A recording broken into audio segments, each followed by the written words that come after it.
जय श्री कृष्ण। अधर्मं धर्ममीति या मन्यते तं साव्रता सर्वार्थान् विपरीतामश्च बुद्धिः सा पार्थ तामसी।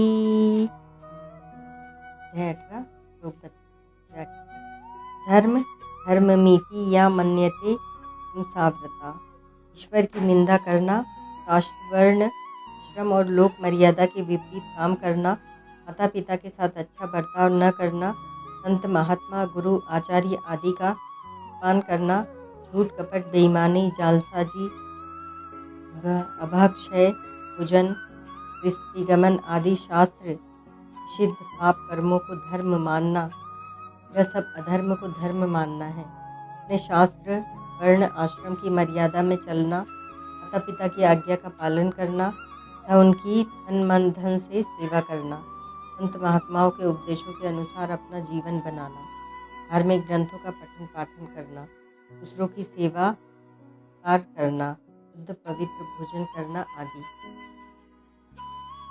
शास्त्र विहित कर्मों को उचित न मानना, यह धर्म को अधर्म मानना है।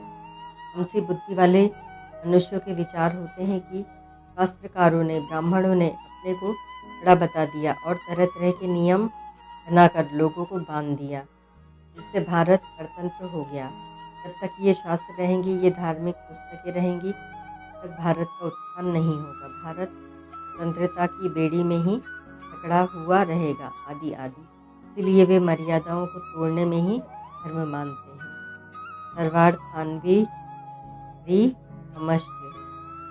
आत्मा को स्वरूप न मानकर शरीर को ही स्वरूप मानना, ईश्वर को न मान करके दृश्य जगत को ही सच्चा मानना, दूसरों को तुच्छ समझकर अपने को ही सबसे बड़ा मानना, दूसरों को मूर्ख समझकर अपने को ही पढ़ा लिखा विद्वान समझना।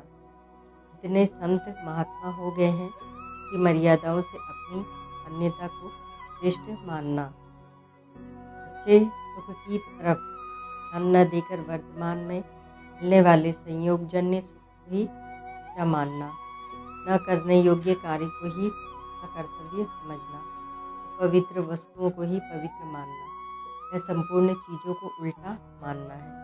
बुद्धि ही सा पार्थ तामसी, मोगुण से आवृत जो बुद्धि धर्म को धर्म, धर्म को अधर्म, अच्छे को बुरा, उल्टे को उल्टा मानती है, वह बुद्धि तामसी है। यह तामसी बुद्धि ही मनुष्य को अधोगति में ले जाती है। अधो गच्छन्ति तामसाः, गीता 14:18। इसीलिए अपना उद्धार चाहने वालों को इसका सर्वथा त्याग कर देना चाहिए। विशिष्ट भाव, जिनकी बुद्धि तामसी होती है उनको व्यवहार में और परमार्थ में सब जगह उल्टा ही दिखता है। इसका उदाहरण वर्तमान समय में स्पष्ट दिखने में आ रहा है। इसे पशुओं के विनाश को मांस का साधन कहा जाता है, गर्भपात रूपी महापाप को और मनुष्य की साधक शक्ति के विनाश को परिवार कल्याण कहा जाता है। स्त्रियों की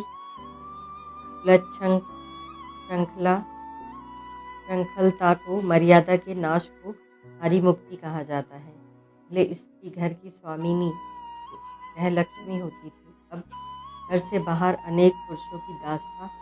नौकरी करने को नारी की स्वाधीनता कहा जाता है। इस प्रकार पराधीनता को स्वाधीनता का लक्षण माना जाता है। नैतिक पतन को उन्नति की संज्ञा दी जाती है। छूता को सभ्यता का चिन्ह माना जाता है। धार्मिकता को सांप्रदायिकता और धर्म विरुद्ध को धर्मनिरपेक्ष कहा जाता है। जब विनाशकाल समीप आता है कि ऐसी विपरीत तामसी बुद्धि पैदा होती है। नाशकाले विपरीत बुद्धि ही, बुद्धि नाशात् नश्यति। 2:63।